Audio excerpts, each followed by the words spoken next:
जब तक ना हो सफल नींद चैन को त्यागो तुम, जब तक ना हो सफल नींद चैन को त्यागो तुम, कुछ किए बिना जय जयकार नहीं होती और कोशिश करने वालों की कभी हार नहीं होती। And dear friends, I hope you all are very well and enjoying your study. Now in this video I will discuss about the cell organelles, types of cell. So are you ready? चलिए देखिए, इस video में cell chapter का ये one shot है, तो इसको थोड़ा हम तेजी से ले चलेंगे क्योंकि ये क्लास रिवीजन के पर्पज से बनाई जा रही है। डिटेल में आप लोग देखना चाहते हैं तो अलग से वीडियो बना दिया जाएगा। तो चलिए क्लास को स्टार्ट करते हैं। चैप्टर का नेम क्या है? Fundamental unit of life. If you want to PDF of this chapter then you contact on this number. अगर आपको पीडीएफ चाहिए तो इस नंबर पर संपर्क कर लीजिएगा। तो चलिए क्लास को स्टार्ट करते हैं। तो देखिए, यहाँ आप लोग पहले ही चैप्टर में जब पढ़ रहे थे मैटर, तो उसी में एंशिएंट इंडियन फिलोसोफर के अनुसार आप लोग पढ़े थे कि पूरा शरीर 5 तत्वों से मिलकर बना होता है, और वो है वाटर, एयर, अर्थ, फायर और स्काई। तो बॉडी किससे मिलकर बनी हुई है? बायोलॉजी के अकॉर्डिंग वो सेल से। तो वही आज हम इस चैप्टर में डिस्कस करेंगे। तो चलिए देखिए, ये जो सेल होती है, cell is the structural and functional unit of life. Structural means body की पूरी स्ट्रक्चर किसकी बनी होगी? सेल की। Whole structure of body is made up of cell and every mechanism or कह लीजिए every process completed in cell. तो जितने भी फंक्शन है वो सब कहाँ कंप्लीट होते हैं? सेल में। इसको यूनिट कहा जाता है बॉडी का। ठीक, अब क्यों कहा जाता है? तो यहाँ सवाल आ जाता है, why is the cell is called fundamental unit?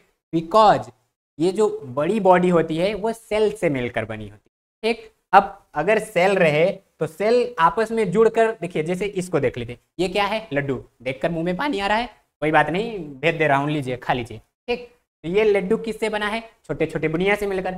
इस दीवार को, बिल्डिंग को देखेंगे, ये किससे मिलकर बना है? ईंट से। इस महिला को, अरे महिला नहीं, ये तो चुड़ैल है, इसको ब्यूटी पार्लर भेजने की जरूरत है। ये देखिए, इसका चेहरा देखेंगे तो ये जली नहीं है, ये चुड़ैल है। महिलाओं का असली रूप दिखा रही है अपना, और हाथ भी जोड़ रही है कि दूर रहो दूर रहो। तो इसको भेजो ब्यूटी पार्लर। देखिए, ये जो महिला गैरेज है यानी ब्यूटी पार्लर, वो ना कोई चुड़ैल वहाँ जाए, परी बन के आए। ब्यूटी पार्लर वाले जादूगर हैं, जादूगर। नोकिया फ़ोन को आईफोन बना देते हैं वो लोग।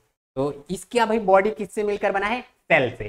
चलिए और आगे डिस्कस करते हैं। तो देखिए, ये जो सेल होता है, अगर ये आपस में ग्रुप बना ले तो ग्रुप ऑफ सेल वो क्या कहलाता है? टिश्यू। और टिश्यू आपस में मिल जाते हैं तो वो बना लेते हैं आर्गन, और आर्गन आपस में मिलकर बनाते हैं आर्गन सिस्टम। जैसे excretory system, respiratory system, digestive system, वो बना लेते हैं आर्गन सिस्टम। और कई आर्गन सिस्टम मिलकर एक बॉडी का, ऑर्गेनिज्म का फॉर्मेशन करते हैं। अंडरस्टैंड? तो इधर देखिए, बात आ जाती है, हेडिंग लिख लीजिए, डिस्कवरी ऑफ सेल। तो फर्स्ट कब? 1665 में। कौन? Robert Hooke. ये उनका इमेज दिया गया है। तो ये सेल को डिस्कवर किए कब? 1665 में। कौन? Robert Hooke. तो ये जो ट्रीज होती हैं उनके छाल से ये डिस्कवर किए थे। इनको बहुत सी छोटे छोटे रूम दिखाई दिए, इसी को ये सेल कहें। तो ये किस में खोज किए थे? कॉर्क में। इसमें कॉर्क में। ये जो थी ना, ये डेड सेल थी। कैसी थी? Dead cell.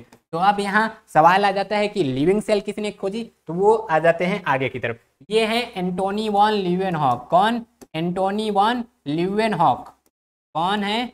Antony van Leeuwenhoek, जो भी हो नाम। तो ये 1674 में लिविंग सेल की डिस्कवरी की है।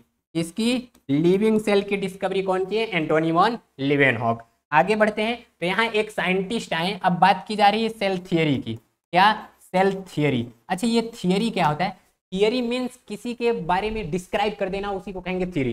सेल के बारे में डिस्क्राइब कर दिए, सेल थियरी। चुड़ैल के बारे में डिस्क्राइब कर दे, घोस्ट, फीमेल घोस्ट थियरी। तो ये जानते रहिए। तो देखिए, ये कब? 1838 में। ये नाम था इनका स्लाइडेन। ये सेल के बारे में ये बताएं कि जो आल प्लांट हैं वो मेड रहते हैं सेल से। सभी प्लांट किसके बने रहते हैं? सेल से। अब इन्हीं का देखी देखा इनके भैया आ गए। कौन? इनके भैया। वो थोड़ा लेट से आए, यानी इनसे 1 साल बाद। कब? 1839 में। नाम था स्वान। ये बताएं कि all animal are made up of cell, यानी प्लांट मेड मतलब मेड है सेल से, एनिमल मेड है सेल से। तो अब यहाँ एक सवाल आ जाता है कि सेल किस से मेड है? तो ये जो भैया थे, तो ये भैया जी पूछे कि स्लाइडेन और स्वान अंकल, ये बताइए सेल किससे बना है, यानी where do these cell come from, यानी ये सेल कहाँ से आई। तो अब एक और वैज्ञानिक आए और वो क्या बताएं, वो ये बताएं, नाम क्या था, रडोल्फ विर्चो 1855 में। तो ये बताएं कि all existing cell come from pre existing cell, यानी ये एक वर्ड दिए और वो वर्ड क्या था, ओमनिन सेलुल ई सेलुलार। और इसका मतलब क्या है कि जो एग्जिस्टिंग सेल है यानी नई कोशिका, तो जो न्यू सेल है वो ओल्ड सेल से बनी है, इसका यही मतलब है। तो ये था सेल थियरी। सेल थियरी में टोटल कितने पॉइंट, 3। तो all living things are composed of cell, और cell is the basic structural and fundamental unit of life, और न्यू सेल कम या new cell are produce from existing cell, यानी new cell old cell से बनी है। अब हम देखते हैं थोड़ा ये प्लांट सेल को देख लेते हैं। तो देखिए, जब कंपाउंड ये माइक्रोस्कोप की डिस्कवरी हुई, तो ये है ओनियन, इसका हम पतला सा परत यानी थोड़ा सा लेयर निकाल लिए, इसी लेयर को माइक्रोस्कोप पर रख कर हम देखें तो इस तरह का स्ट्रक्चर दिखाई दिया। इसमें ये जो बाहर बाहर ये देखिए दिखाई दे रहा है इसका कवर, तो ये है सेल मेम्ब्रेन, और इसके बीच में ये जो गोला है इसको कहते हैं न्यूक्लियस, इसके अंदर कुछ लिक्विड पाया जाता है, उसी को कहते हैं साइटोप्लाज्म। अभी इसको हम और अच्छे से डिस्कस करेंगे, ये तो आपको मोटी मोटा बता रहे थे। तो वो प्लांट सेल था। अब एनिमल में देखिए सेल देखते हैं, तो एनिमल में stem cell, fat cell, skin cell, bone cell, sex cell, इसके अलावा कैंसर सेल, नर्व सेल, और ये सब मसल सेल। तो ये सब एनिमल में कई डिफरेंट टाइप की सेल्स हैं, सबको डिस्कस किया जाएगा। उसके पहले जरा हम ये देखते हैं, ये देखिए ब्लड किससे बना रहता है, ब्लड सेल से। और तो ये देखिए बोन किससे बनी है, बोन सेल से। और देखना चाहते हैं मसल सेल, तो ये जो डोले सोले बने हैं, ये डोले सोले किसके बने हैं, मसल सेल से। देखेंगे टॉम एंड जेरी में यही वाला हड्डी की तरह लेकर भागता है। और ये फैट सेल, तो जो बॉडी में फैट स्टोर हो जाता है वो किस में स्टोर होता है, फैट सेल में। देखिए ये फैट का फायदा क्या होता है पता है, जिसके बॉडी में फैट जितना ज़्यादा उसका चेहरा उतना ज़्यादा चमकेगा। यानी कोई अगर लड़की है एलईडी बल्ब की तरह भबक रही है बिना फेयर एंड लवली लगाए, इसका मतलब उसमें फैट सेल बहुत ज़्यादा अमाउंट में है। ठीक। न्यूरॉन, तो पूरे बॉडी में इंफॉर्मेशन का इधर उधर ले जाना वो किसके द्वारा होता है, न्यूरॉन के द्वारा। ठीक, तो इंफॉर्मेशन ट्रांसफर होगा। रिप्रोडक्टिव सेल में ये है स्पर्म सेल, ये है ओवम सेल, ये फीमेल में वो मेल में। और तो अब देखते हैं, देखिए जो सबसे लार्जेस्ट सेल होती है, तो सबसे लार्जेस्ट सेल कौन है, वो है ऑस्ट्रिच एग। क्या है, लार्जेस्ट सेल ऑस्ट्रिच एग। ये 2 से 5 किग्रा का होता है, यानी ऑमलेट बनाइए 1 हफ्ता तक बैठ के खाइए आराम से। और सबसे स्मॉलेस्ट सेल क्या होता है, वो होता है माइकोप्लाज्मा। क्या होता है, माइकोप्लाज्मा। इसी को कहते हैं PPLO, प्लूरोनुमोनिया लाइक ऑर्गेनिज्म। और सबसे लॉन्गेस्ट सेल, तो लॉन्गेस्ट का बात करें तो वो होता है न्यूरॉन। सबसे लंबा, लगभग 1 मीटर लेंथ होती है इसकी। ये बॉडी में इंफॉर्मेशन को इधर उधर ले जाता है। अगर ह्यूमन में स्मॉलेस्ट सेल पूछें तो वो है स्पर्म। ये क्या है, ह्यूमन में स्मॉलेस्ट। कहाँ है, ह्यूमन में स्मॉलेस्ट। और वो क्या है, तो वो है लार्जेस्ट किसमें, ह्यूमन में। ये है ओवम, ये क्या है, लार्जेस्ट सेल। तो क्लियर है, स्मॉलेस्ट माइकोप्लाज्मा, ह्यूमन में स्मॉलेस्ट स्पर्म, और लार्जेस्ट ऑस्ट्रिच एग, और ह्यूमन में largest ovum. Understand. Next discuss करते हैं। तो नेक्स्ट है ये जो on the basis of number of cells, जो ऑर्गेनिज्म होते हैं वो 2 टाइप के होते हैं। यूनिसेलुलर मतलब यहाँ सिंगल सेल रहेगी, यहाँ क्या रहेगी, सिंगल सेल। मल्टी सेलुलर मतलब यहाँ मोर देन 1 सेल रहेगी। कितना, मोर देन 1 सेल। ठीक, तो चलिए एक डिस्कस करते हैं। तो जो यूनिसेलुलर होता है, यहाँ सारी जो एक्टिविटीज होती हैं वो सिंगल सेल में होती हैं। जितने भी मेटाबॉलिज्म होंगे, रेस्पिरेशन, डाइजेशन, एक्सक्रेशन, सब सिंगल सेल में होंगे। एग्जाम्पल क्या है, तो बैक्टीरिया, पैरामीशियम, अमीबा, ये सब क्या है, सिंगल सेल। और देखते हैं तो मल्टी सेलुलर सेल में जितने ऑर्गेनिज्म आ जाते हैं, जैसे प्लांट, एनिमल, वो सब क्या आ जाते हैं, मल्टी सेलुलर में। जैसे fat cell, skin cell, bone cell, तो ये stem cell, muscle cell, nerve cell, cancer cell, blood cell, ये सब क्या हैं, ये सब मल्टी सेलुलर सेल हैं। तो इस स्क्रीनशॉट लेते रहिए। ठीक, अगला देखते हैं। ये जो मल्टी सेलुलर है, ये इसकी लाइफ टाइम लार्जर होती है एज कंपेयर टू यूनिसेलुलर। तो ह्यूमंस, एनिमल्स और ट्रीज, प्लांट, सब किसके होते हैं, बने मल्टी सेलुलर ऑर्गेनिज्म के एग्जाम्पल हैं। ये जो एनिमल है ना, ये ह्यूमन भी एक टाइप का एनिमल है। किसी महिला को कह दो कि तुम शेर लग रही हो, शेरनी लग रही हो, खुश हो जाएगी, वाह हमको शेरनी कह रहे हैं। उसी को कह दो तुम बिल्ली लग रही हो, गुस्सा कर जाएगी। मेंटेलिटी देखिए, बिल्ली भी एनिमल है, और शेरनी भी एनिमल है, तो शेरनी कहने पे खुश हो जा रहे हैं, बिल्ली कहने पे दुखी हो जा रहे हैं, जो कि सही में बिल्ली लगती हैं। चलिए नेक्स्ट, ये जो on the basis of cell evolution, cell two type होते हैं, प्रोकैरियोट और यूकैरियोट। तो एक एक डिस्कस करते हैं। ये जो प्रोकैरियोट होते हैं, एक मिनट पहले इसको यहाँ डिस्कस कर लेते हैं। ये जो प्रोकैरियोट होते हैं ना, ये प्रिमिटिव सेल हैं। कैसे? प्रिमिटिव सेल, ठीक। यहाँ न्यूक्लियस एब्सेंट रहता है, या वो मतलब फुल्ली डेवलप नहीं रहेगा। ये जो है ये न्यू सेल हैं, ये क्या कहते हैं इनको? New cell. तो वो प्रिमिटिव सेल और ये न्यू सेल। तो ये आपका एनसीईआरटी में चार्ट दिया गया है। यहाँ देखिए साइज अगर देखें तो जनरली ये होता है किसका साइज? प्रोकैरियोटिक का, और ये यूकैरियोटिक का। और यहाँ जो न्यूक्लियर रीजन है, तो यहाँ जो न्यूक्लियस है वो एब्सेंट रहता है। क्या? तो यहाँ न्यूक्लियर मेम्ब्रेन, याद रखिएगा, जो प्रोकैरियोटिक है उसमें न्यूक्लियर मेम्ब्रेन, क्या? न्यूक्लियर मेम्ब्रेन ये एब्सेंट रहेगा, न्यूक्लियोलस एब्सेंट रहेगा, ठीक। और यहाँ जो न्यूक्लियस है उसको कहेंगे न्यूक्लियोइड। यहाँ न्यूक्लियस को क्या कहते हैं? न्यूक्लियोइड। ये दोनों के दोनों यहाँ पर, ये दोनों के दोनों क्या रहते हैं? अब्सेंट। लेकिन यही इसमें रहते हैं प्रेजेंट। और उसी को देखो, यहाँ जो न्यूक्लियस है वो सराउंड रहता है न्यूक्लियर मेम्ब्रेन द्वारा। इधर न्यूक्लियर मेम्ब्रेन एब्सेंट, यहाँ सिंगल क्रोमोसोम, यानी ये देखिए सिंगल क्रोमोसोम, और इधर रहते हैं डबल क्रोमोसोम, ठीक। और यहाँ ये मेम्ब्रेन बाउंड ऑर्गेनेला एब्सेंट, यानी यहाँ माइटोकॉन्ड्रिया और उसके साथ साथ इंडोप्लाज्मिक रेटिकुलम, गाल्जी बॉडी, तो ये सब एब्सेंट रहते हैं और इधर सब प्रेजेंट रहेंगे, ठीक। ये देख लें। तो अभी हम और बढ़िया से डिस्कस करते हैं। प्रोकैरियोट यानी कि इसका मतलब होता है प्रोटोस। क्या होता है? प्रोटोस का मतलब होता है पहले, प्रिमिटिव। कैरियोटिक का मतलब न्यूक्लियस। तो इसमें जो न्यूक्लियस है वो प्रिमिटिव है, और उस न्यूक्लियस को क्या कहेंगे? न्यूक्लियोइड। क्या कहेंगे? न्यूक्लियोइड। ये फुल्ली डेवलप नहीं है। जैसे कोई लड़की अगर उसको कह दो साइकिल चलाने के लिए, तो क्या साइकिल बन के उसको उड़ा देगी, जहाज बना देगी, अभिनंदन पायलट? नहीं। स्टार्टिंग में तो वो सीखेगी ना कि हाँ कैसे साइकिल कैसे संभालना है, फिर उस पर कैसे बैठना है, फिर उसको लेके कैसे गिर जाना है, कैसे चलाना है, ये सीखेगी। तो जब स्टार्टिंग में सेल बनी तो वो भी अभी बन रही है, मतलब वो कम्प्लीटली डेवलप नहीं है, उसी को कहते हैं प्रोकैरियोट। अगर वही कम्प्लीटली डेवलप हो जाए तो इसको कहते थे यूकैरियोटिक। तो ये पुराना सेल है, ये उसका एग्जाम्पल है बैक्टीरिया। क्या है? बैक्टीरिया। नेक्स्ट क्या देखते हैं? ये जो प्रोकैरियोटिक सेल है ये जनरली स्मॉल होती है साइज में, और इसका न्यूक्लियस प्रोकैरियोटिक का अनडिफाइंड होता है, और उसी का नाम क्या बताया आपको? न्यूक्लियोइड। और इसमें सिंगल क्रोमोसोम होते हैं। उसके साथ साथ इंपॉर्टेंट मेम्ब्रेन बाउंड ऑर्गेनिजल एब्सेंट होते हैं, माइटोकॉन्ड्रिया, इंडोप्लाज्मिक रेटिकुलम, गाल्जी बॉडी, वो सब इसमें एब्सेंट रहते हैं। लेकिन अगर हम बात करूं यूकैरियोटिक की, तो उसमें देखिए क्या है जी, ये क्या आ गया?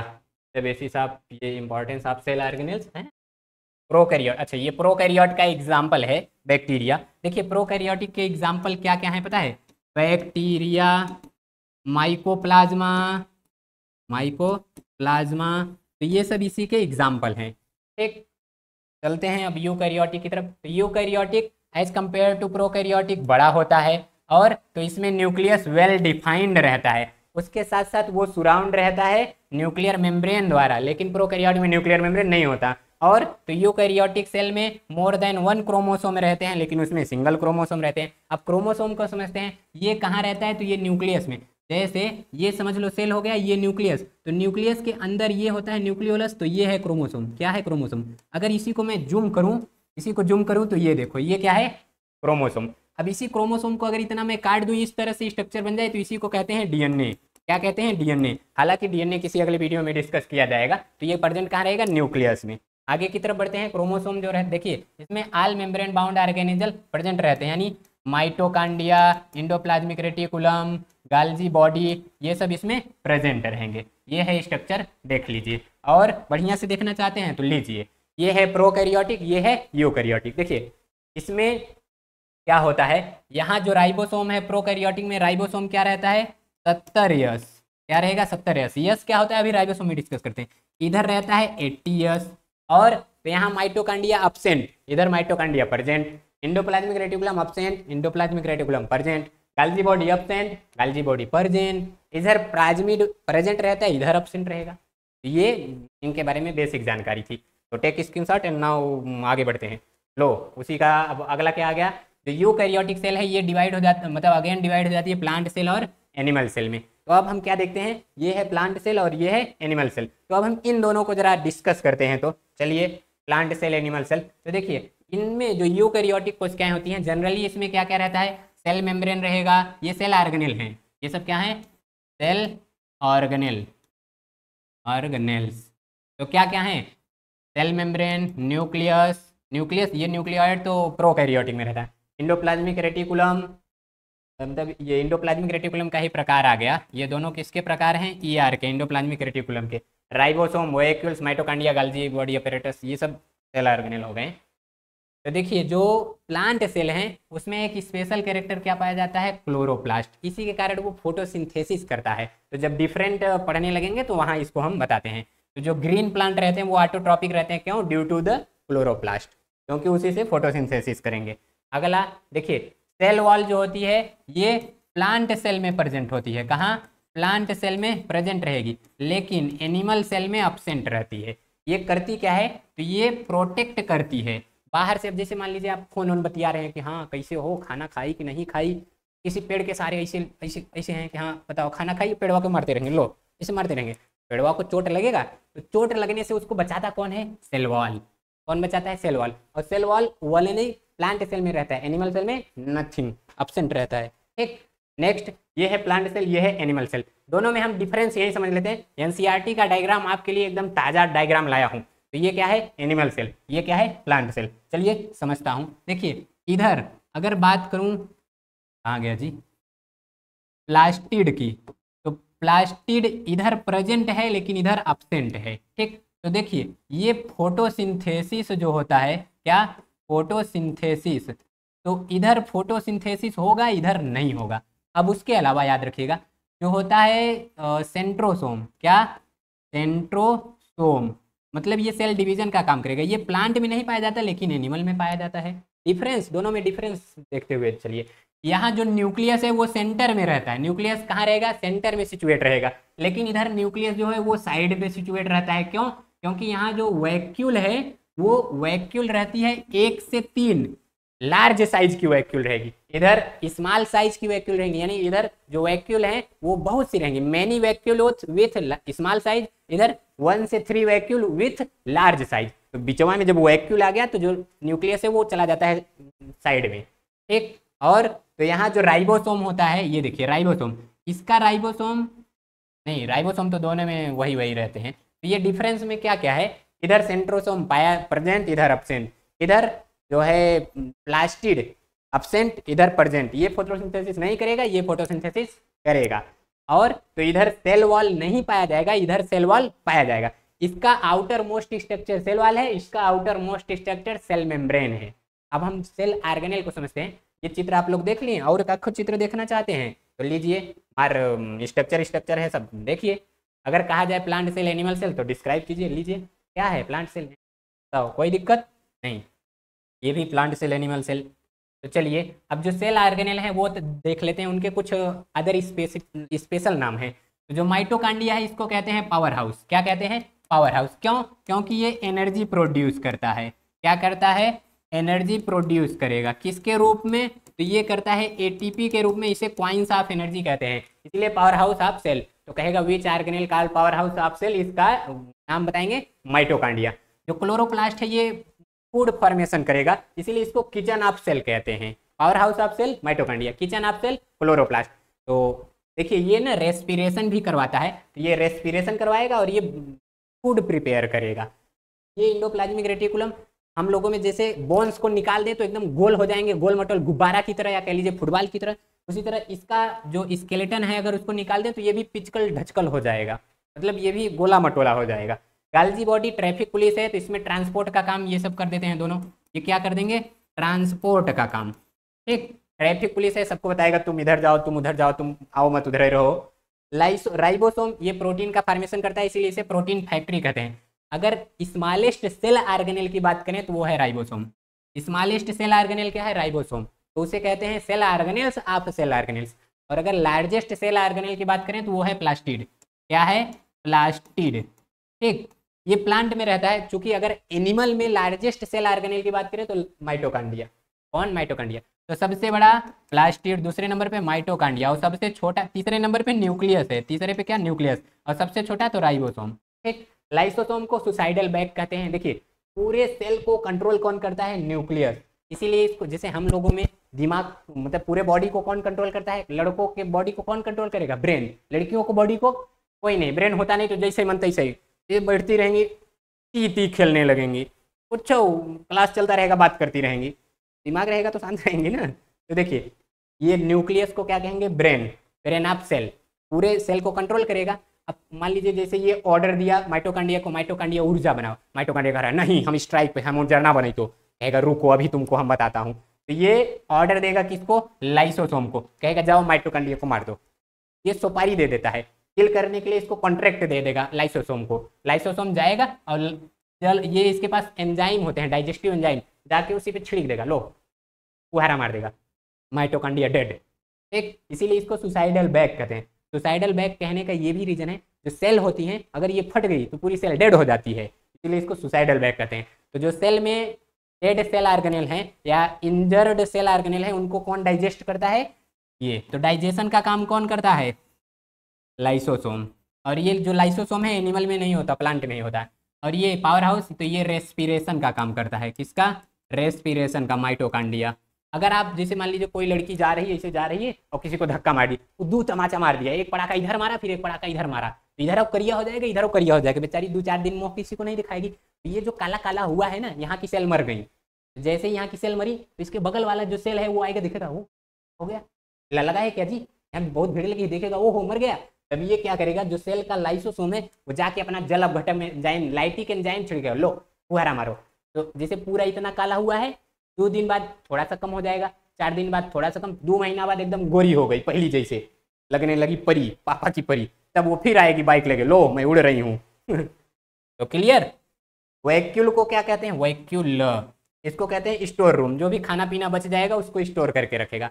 तो ये वाटर को स्टोर करता है। तो प्लांट में वाटर रहता है 90 to 95% और एनिमल में रहता है 60 to 70%। ये वाटर का अमाउंट है प्लांट और एनिमल में। तो ये कुछ ऑर्गेनेल्स है, अब हम इनको और डिटेल में डिस्कस करते हैं। नाउ यू कैन, नहीं चलो आ गए, अब क्या।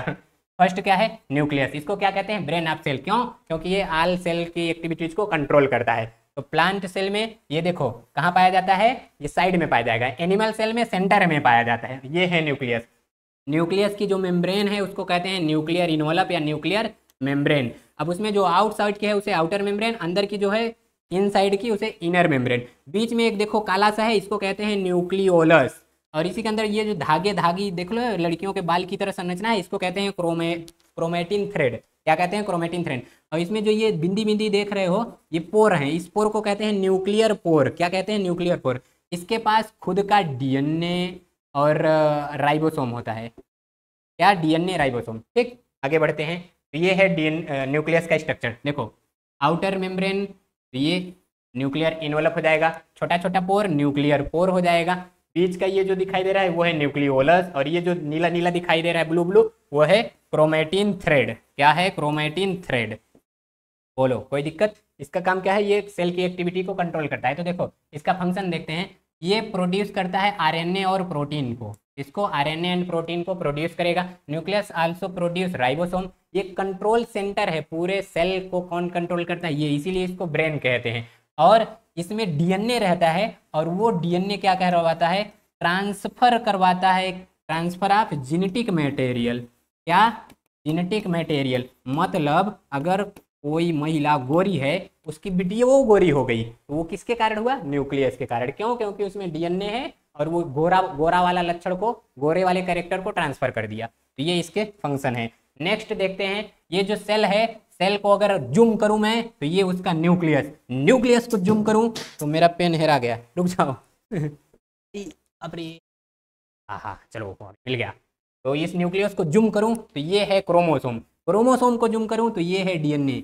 यही डीएनए को थोड़ा सा जूम करूं, थोड़ा सा इसका पार्ट ले लूं तो ये है जीन। कौन है? जीन। जेनेटिक्स की इकाई है ये जीन। तो ये स्पेशल, ये कैरेक्टर के लिए जिम्मेदार होते हैं। जो कैरेक्टर, कोई लड़का अपने पापा को पढ़ा है, मम्मी को पढ़ा है, इसके लिए कौन रिस्पॉन्सिबल होता है? क्रोमोसोम। ठीक, चलो नेक्स्ट समझते हैं न्यूक्लियस। अरे कितना न्यूक्लियस आएगा जी, आगे बढ़ो। Cell wall. सेल वॉल जो होती है ये ओनली प्लांट सेल में पाई जाती है और ये उसका आउटर स्ट्रक्चर है। और ये क्या करती है, तो ये उसको प्रोटेक्शन और सपोर्ट प्रोवाइड करती है। क्या?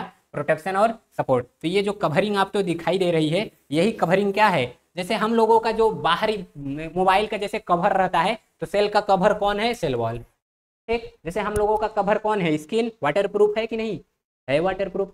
नहाते हैं तो ऐसा थोड़ा था फेफड़ा भीज गया, किडनी भीज गया, लीवर नहीं, इधर लीवर भीज गया, ऐसा होता है क्या? नहीं। तो ये कवर। ठीक, आगे बढ़ते हैं। अगला क्या है, ये देखिए सेल मेम्ब्रेन। सेल वॉल अलग है, सेल मेम्ब्रेन अलग है। सेल वॉल ओनली प्रेजेंट में रहेगी प्लांट सेल में, लेकिन सेल मेम्ब्रेन एनिमल और प्लांट दोनों में रहेगी। तो देखिए ये एनिमल और प्लांट दोनों में रहेगी। ये सेलेक्टिवली परमिएबल होती है। आप इसको समझिए वो गार्ड। क्या? गार्ड। तो जो गार्ड होते हैं, या गेटमैन समझिए। क्या? गेटमैन। गेटमैन क्या करता है, देखेगा इसे गेट खोलेगा, ओहो रिश्तेदार हैं, जाने पहचाने लग रहे हैं, आ जाइए, घर में बुला लेगा। फिर देखेगा ये चोर है, चोर है, बंद करो गेट, बंद करो गेट, बंद करो, तो आने नहीं देगा। तो ये भी क्या करता है, ये होता है सेलेक्टिवली परमिएबल, मतलब चुन चुन कर बुलाएगा और चुन चुन कर भेजेगा। तो सेलेक्टिवली परमिएबल या semi permeable membrane. Semi permeable क्या होता है उसको समझते हैं। तो ये जो है थिन मेम्ब्रेन होती है, वो अलाउ करती है पार्टिकल के मूवमेंट को फ्रॉम कहाँ से, हायर टू लोअर कंसंट्रेशन। तो देखिए अगर लो कंसंट्रेशन रहे सेल के अंदर, हाई कंसंट्रेशन रहे सेल के बाहर, तो जो मॉलिक्यूल हैं वो मूव कहाँ करेंगे, आउटसाइड। तो वो हमेशा कहाँ से मूव करते हैं, हाई से लो। कहाँ, आ जाओ जी, हाई से लो की तरफ मूव करते हैं। जैसे ये दो ठो खेत है और ये भी खेत है, इन दोनों खेत को आप जोड़ दीजिए ऐसे। देखिए ये दोनों को जोड़ दिए, इसमें मजे का पानी भर दीजिए और इसमें तनी तनी पानी भरिए, तो इधर से पानी इधर आएगा कि नहीं। तो हाई लो, तो हाई से किधर मूव करेगा, लो की तरफ। ठीक, अगला समझते हैं। ये जो सेमी परमिएबल मेम्ब्रेन होती है, यहाँ दो इंपॉर्टेंट टर्म है, एक होता है ऑस्मोसिस, दूसरा होता है डिफ्यूजन। तो ऑस्मोसिस क्या होता है, ये होता है movement of water in the cell from outer region through semi permeable membrane. देखिए ये जो ऑस्मोसिस होता है ये केवल वाटर के लिए होता है, और जो डिफ्यूजन होता है वो गैसियस पार्ट के लिए या अदर पार्ट के लिए। तो अगला क्या है, डिफ्यूजन। तो डिफ्यूजन क्या होता है, movement of other substance in the cell from cell to its surrounding, वही क्या, through semi permeable membrane is called diffusion. Any confusion, no. ठीक, तो ऑस्मोसिस किसके लिए होगा, ये ओनली वाटर के लिए। डिफ्यूजन किसके लिए होगा, ये हाँ अदर पार्टिकल के लिए। बाकी दोनों में मूवमेंट कहाँ से होगा, हाई से लो, ये याद रखिएगा। ठीक, अगला समझते हैं। देखिए ऑस्मोसिस में आप देख रहे हैं, ये देखिए अंदर वाटर की अमाउंट ज़्यादा है तो ये बाहर चला आ रहा है, और अगर बाहर अमाउंट है ज़्यादा वाटर का, अंदर चला जा रहा है। तो देखिए बाहर से अंदर, ये अंदर से बाहर। तो जब भी अंदर से बाहर जाएगा तो ये पचक जाएगा, और बाहर से अंदर आएगा तो ये फूल जाएगा। कोई लड़की है, मुझे पानी पिला दो, आ जाएगी एकदम। जैसे जो महिलाएं हैं, वो जब शादी ब्याह होता है तो अपने घर में तो वो रहेंगी साइकिल के चक्का बरोबर, लेकिन जब शादी ब्याह करके अपने ससुराल जाएंगी, नई घर जाएंगी, क्या होता है जी, शादी ब्याह करके अपने दुल्हा के घरे जाएंगी, खा पी के एकदम जेसीबी के चक्का इतना मोटा आ जाती है। ठीक, तो उसी तरह यहाँ पानी अंदर आया, मोटा आ गई, पानी बाहर गया, पतला आ गई। ठीक, और ये है डिफ्यूजन, जहाँ ज़्यादा रहेंगे वहाँ से कम की तरफ मुँह कर जाएंगे बस। ठीक, ओहो ओहो क्या हो रहा है ये। तो देखिए ये जो ऑस्मोसिस है दो टाइप होता है, इंडो ऑस्मोसिस और एक्सो ऑस्मोसिस।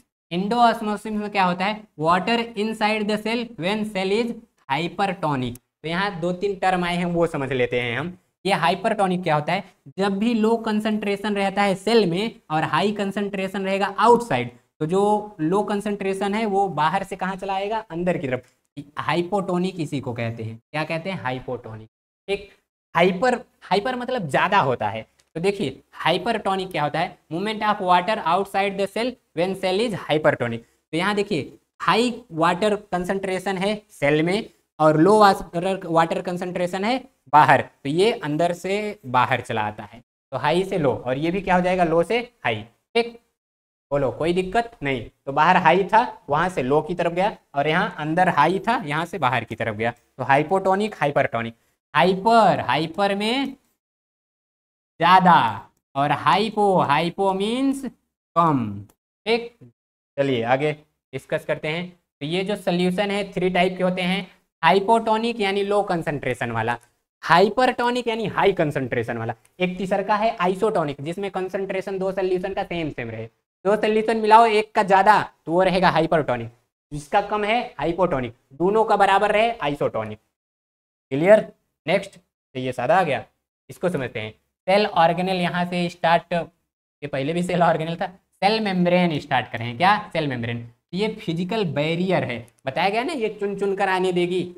तो देखिए ये सेपरेट करती है सेल को उसके बाहर वाले सराउंडिंग से। इसका फंक्शन क्या होता है? ये फिजिकल बैरियर है, सबको चुन चुन कर भेजेगी। ठीक, गेटमैन है सेल का ये।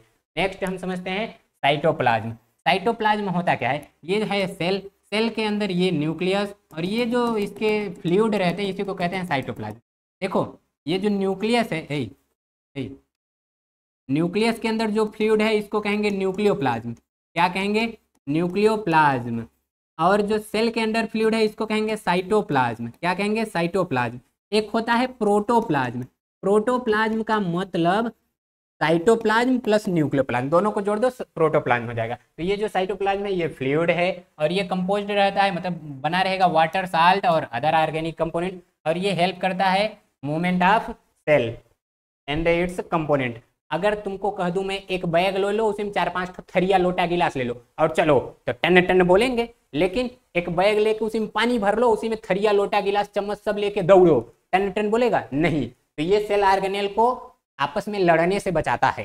क्या करता है? आपस में लड़ने से बताता है।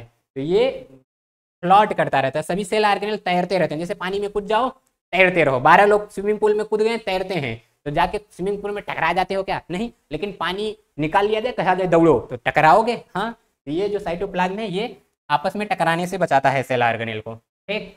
एंडोप्लाज्मिक रेटिकुलम, इसे ER कहते हैं। क्या?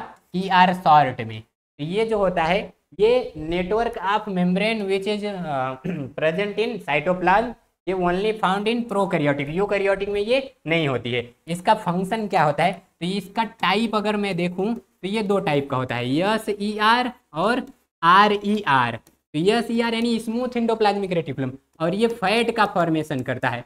RER यानी रफ एंडोप्लाज्मिक रेटिकुलम, ये प्रोटीन का फॉर्मेशन करेगा। किसका? प्रोटीन का। तो जिस पे राइबोसोम प्रेजेंट उसको कहेंगे RER, जिस पे राइबोसोम एब्सेंट उसको कहते हैं SER। अभी मैं स्ट्रक्चर दिखा के बताता हूँ। तो इसका काम क्या होता है?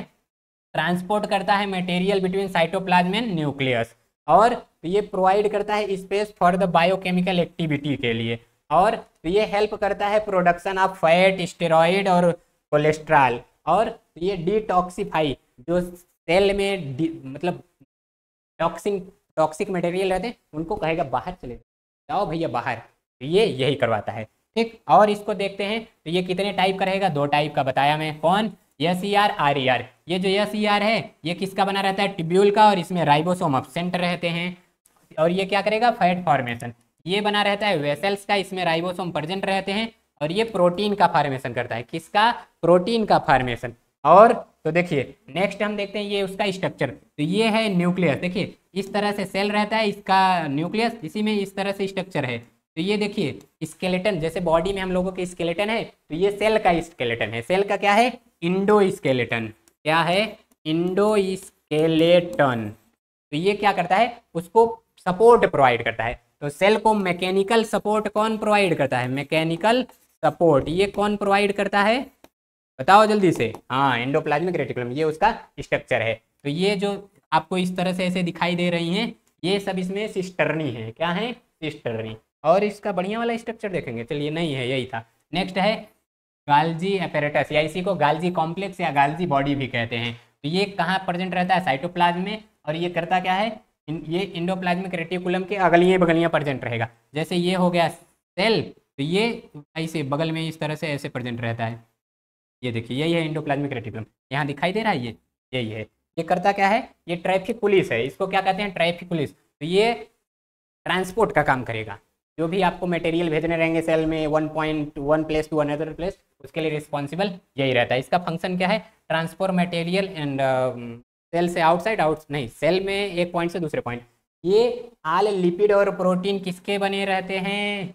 उसके मतलब क्या कह रहा है? all lipids and protein form in the endoplasmic reticulum are stored in Golgi complex, यानी इसी में ये स्टोर भी करेगा। ये बाकी की डिस्कवरी किए थे कैमिलो गाल्जी। तो ये है सेल, और सेल से अलग किया गया ये गाल्जी बॉडी। देख लीजिए इस तरह का ये रहेगा। नेक्स्ट हम समझते हैं, अगला है लाइसोसोम। इसी को कहते हैं सुसाइडल बैग। क्या कहते हैं? Suicidal bag. क्यों कहते हैं? क्योंकि ये जब फट जाता है तो इससे डाइजेस्टिव एंजाइम निकलते हैं, सेल भी डेड हो जाएगी, सेल ऑर्गेनेल भी डेड हो जाएंगे। ठीक, तो ये क्या करता है, जो डेड मटेरियल रहते हैं उनको डाइजेस्ट कर लेता है, और इसमें बहुत से टाइप के डाइजेस्टिव एंजाइम रहते हैं। ठीक, बोलो कोई दिक्कत नहीं। तो यही है ये लाइसोसोम। इसमें देखो बहुत टाइप के प्रोटीन, फैट, कार्बोहाइड्रेट सबको डाइजेस्ट करने के लिए एंजाइम है। ये फंक्शन इसका क्या है? डाइजेशन। तो कमेंट में बताओ रेस्पिरेशन किसका फंक्शन है? बताओ जल्दी से, रेस्पिरेशन फंक्शन किसका है? तो जो भी हार्मफुल मटेरियल आते हैं ये जाके उनको डाइजेस्ट कर जाएगा, तुरंत देखेगा ओहो बैक्टीरिया बैक्टीरिया हटे, तुरंत मार देगा उसको। और न्यूक्लियस ऑर्डर देगा कि माइटोकांड्रिया को एनर्जी फॉर्मेशन करो। माइटोकांड्रिया का ना, हम तो स्ट्राइक पर हैं, नहीं बनाएंगे एनर्जी। बोलो क्या करोगे? कहेगा रुको तुमको बताता हूँ। ऑर्डर तुम किसको दे देगा वो कॉन्ट्रैक्ट? लाइसोसोम को। कहेगा जाओ मार दो माइटोकांड्रिया को, मनमानी करा है, मारो उसको, किल। जाएगा ये, किल कर देगा उसको। नेक्स्ट लाइसोसोम, अरे ये डाइजेस्ट कर देता है, हो गया। और बेस्ट जो है उनको भी खत्म कर देगा, हटाओ ये। माइटोकांड्रिया आ गया। माइटोकांड्रिया को पावर हाउस ऑफ सेल कहते हैं। क्यों? क्योंकि ये एनर्जी फॉर्मेशन करता है। तो देखो ये रॉड साइट स्ट्रक्चर है, और इसके साथ साथ ये देखो इसमें जो बाहर कवरिंग है इसको कहते हैं, बाहर जो रहेगा आउटसाइड में आउटर मेम्ब्रेन, अंदर जो रहेगा इनर मेम्ब्रेन।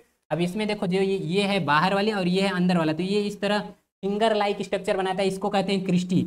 और इसी पर इस तरह से लॉलीपॉप जैसी संरचनाएं लगी होती हैं। कैसे? लॉलीपॉप जैसी। तो इसको कहते हैं F1 पार्टिकल। क्या कहेंगे? F1 particle. इसी को थोड़ा और बढ़िया से समझते हैं। तो ये एनर्जी प्रोड्यूस करता है। क्या करेगा? Energy produce. किसके रूप में? एटीपी के रूप में। इसे क्वाइंस ऑफ एनर्जी कहते हैं। किसको? एटीपी को। ठीक, ये है माइटोकांड्रिया। इसमें देखिए ये देख रहे हैं उंगली नुमा यानी फिंगर लाइक स्ट्रक्चर, तो उसको कहते हैं क्रिस्टी। और उसी पर इस तरह से ऐसे लॉलीपॉप लाइक स्ट्रक्चर, उसको कहते हैं F1 पार्टिकल। और इसमें खुद का डीएनए राइबोसोम होता है। और तो ये जो खाली जगह है अंदर का उसको मैट्रिक्स कहेंगे। बाकी ये जो इसकी कवरिंग है उसको कहते हैं अंदर रहेगा इनर मेम्ब्रेन, बाहर रहेगा आउटर मेम्ब्रेन। अगला प्लास्टिड। प्लास्टिड समझते हैं हम। ये ओनली प्लांट में रहता है, एनिमल में नहीं रहेगा। ये क्या कराता है? तो ये हेल्प करता है फोटोसिंथेसिस में। इसमें फोटोसिंथेसिस में। ठीक, किसमें हेल्प करेगा? फोटोसिंथेसिस में। ये 3 टाइप का रहता है। कितने? 3 टाइप का। 2 का नाम है, पहले हम समझते हैं ल्यूकोप्लास्ट। ये ल्यूकोप्लास्ट करता क्या है? ये रहता है कलर में वाइट, और ये क्या करता है?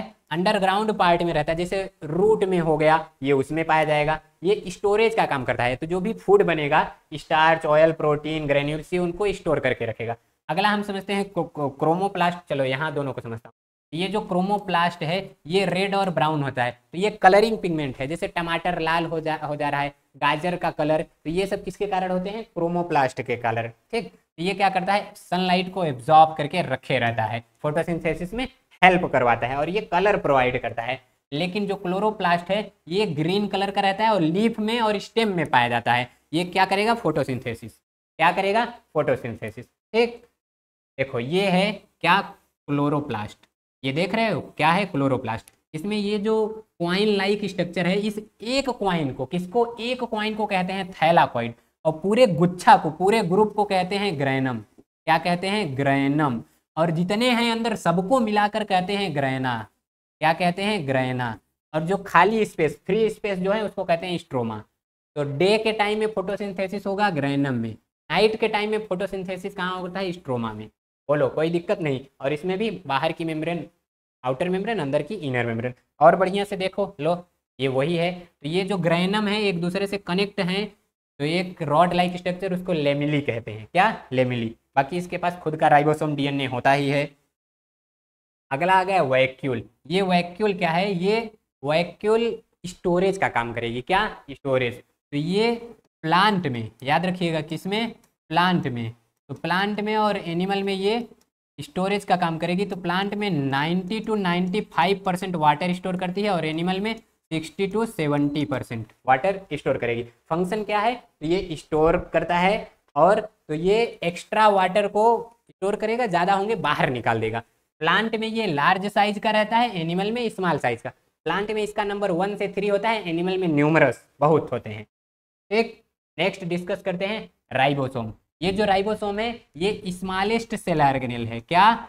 Smallest cell organelle. ठीक, तो सबसे स्मॉलेस्ट सेल ऑर्गेनेल ये है राइबोसोम। ठीक, राइबोसोम में आरएनए प्रोटीन पाया जाता है। आरएनए का full form ribose nucleic acid, ribose nucleic acid. Next ये राइबोसोम, अच्छा राइबोसोम कहाँ गया जी?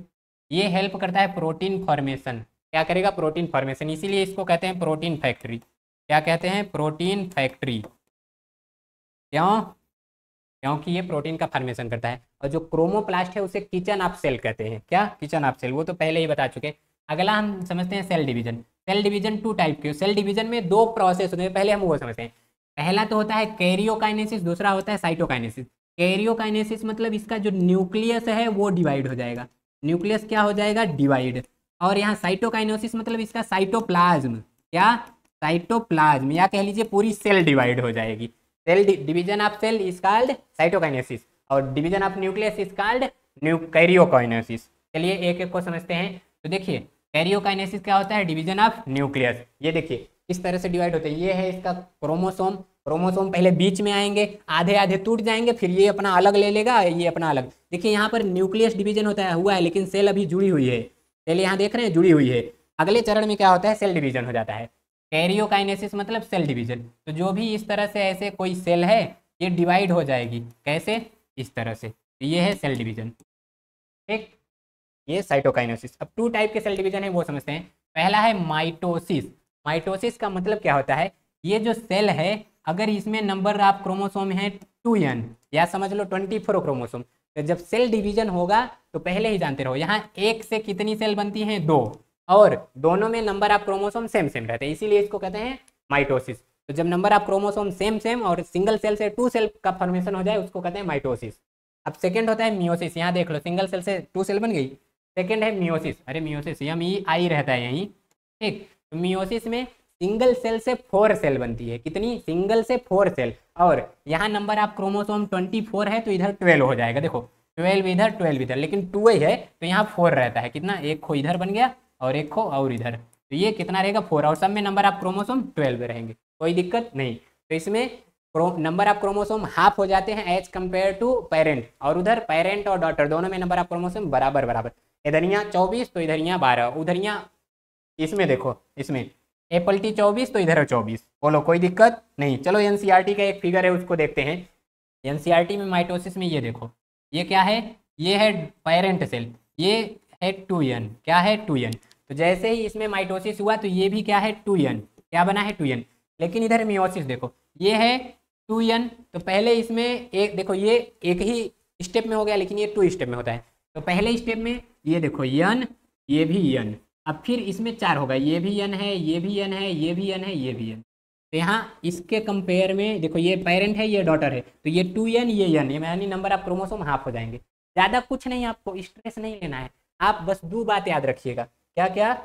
देखो ये जो सेल डिवीजन है, क्या? सेल डिवीजन ये 2 टाइप का होगा।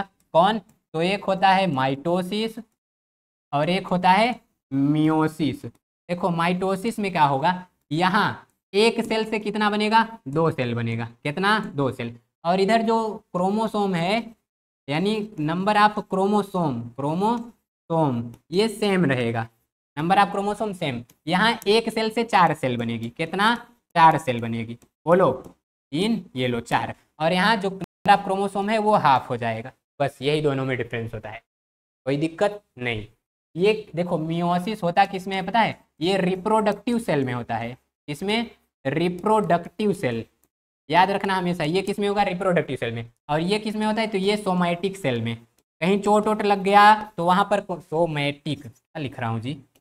सोमैटिक। कहीं चोट वोट लग गया, जैसे मान लो कहीं ऐसे अपना हैंड लेके इसी दीवार पे रगड़ लिए, खरमचा गया, करिया से गोर बन गए, तो अब 2 महीना बाद ये सब तुरंत रिपेयर हो जाएगा। वो किसके कारण होता है? माइटोसिस के कारण। लेकिन जो ओवम फॉर्मेशन रहता है, गैमीट फॉर्मेशन, एक जनरेशन से जब नेक्स्ट जनरेशन बनती है तो रिप्रोडक्टिव सेल में क्या होता है? मियोसिस। कोई दिक्कत नहीं। तो ये हम समझे हैं क्या? पूरे चैप्टर को 50 मिनट के अंदर हम लोग समझ लिए। तो आप सबके लिए एक क्वेश्चन है, which organelle is called brain of cell. तो ये आपको कमेंट में इसका आंसर देना है। और अगला आप कौन सा टॉपिक या कौन सा चैप्टर पढ़ना चाहते हैं कमेंट में बताइएगा, वो भी लेकर आएंगे। तो अगला देखिए, आप सब रुक कर इतनी देर तक इस क्लास को देखें उसके लिए बड़ा वाला थैंक यू। इसलिए देखिए बहुत बड़ा वाला थैंक यू दे रहा हूँ। ठीक, तो सभी को all the best and thanks for watching this video and if you free then share and like comment, पता नहीं क्या क्या, बाकी सब तो समझते ही हैं। तो चलिए मिलते हैं नेक्स्ट वीडियो में, तब तक के लिए सभी को जय हिंद।